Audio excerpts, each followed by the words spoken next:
pessoal, tudo bem com vocês? Meu nome é Thalita, sou nutricionista aqui na Vita e hoje eu vim trazer um assunto muito legal para vocês. E hoje eu trouxe o Sansão para poder me ajudar aqui com isso. Sansão, quais são as maiores dúvidas que a gente recebe aqui no consultório? As maiores dúvidas com relação à obesidade das crianças aqui no consultório. Vamos falar? Como é que eu sei se o meu filho está obeso? Como é que eu sei se ele está com obesidade? Bom, o melhor profissional para poder dar esse diagnóstico é o nutricionista, porque a gente dá o diagnóstico nutricional. Então, tudo que tem a ver com nutrição é mais interessante que você procure um nutricionista. E aí, como é que a gente faz esse diagnóstico?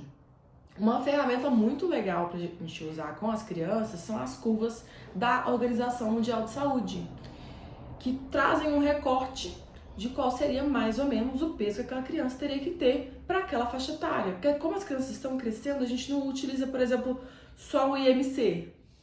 A gente utiliza várias metodologias de avaliação para poder entender se aquela criança tem obesidade ou não.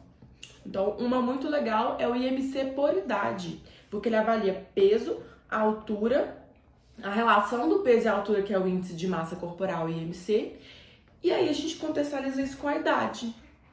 E através das curvas do OMS a gente consegue avaliar se existe um sobrepeso, uma obesidade grave, um baixo peso, uma desnutrição. Isso é muito importante. A partir daí a gente vai conseguir pedir mais exames, vamos conseguir fazer mais avaliações para poder fechar esse diagnóstico caso seja necessário.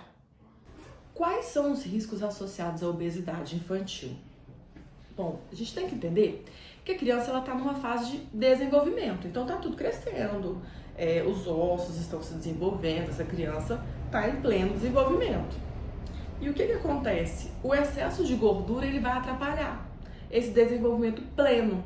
Então a gente começa a ver, por exemplo, problemas articulares. Então a gente até fala, né, assim, de forma mais simples, a criança fica vai andando igual pinguinzinho, porque aquela gordura que já está entre as pernas já começa a atrapalhar a mobilidade. Isso é muito ruim para o desenvolvimento adequado da criança. Então dá também uma deformação nos pés, o pé fica mais plantado, não é tão legal. E além do risco de desenvolver doenças cardiovasculares, como diabetes, hipertensão. E assim, o que a gente tem de dado? 70% das crianças obesas vão ser adultos obesos. Então, intervir é extremamente importante para evitar que essa criança tenha essas repercussões negativas da obesidade. Me perguntam muito também se existe uma idade ideal para poder começar a se preocupar com a alimentação da criança, para começar a buscar profissionais para poder ajudar nessa questão. Bom, não existe idade ideal. A idade ideal é a partir do momento que a criança nasce. Por quê? O aleitamento materno também precisa de uma orientação. E muitas vezes as mães trazem dúvidas, como, será que meu leite está sustentando essa criança? Será que meu bebê é obeso? Ele só mama no peito? Então, essas são muitas questões que são trazidas aqui pra gente no consultório. Então, desde a primeira fase, já tem que trazer pra gente poder fazer essas avaliações e orientações adequadas. E, por fim, quais estratégias a gente pode adotar com aquelas crianças que são mais exigentes, né? Aquelas crianças que se recusam muito veementemente a consumir frutas, legumes e verduras. Então, o importante é não desistir.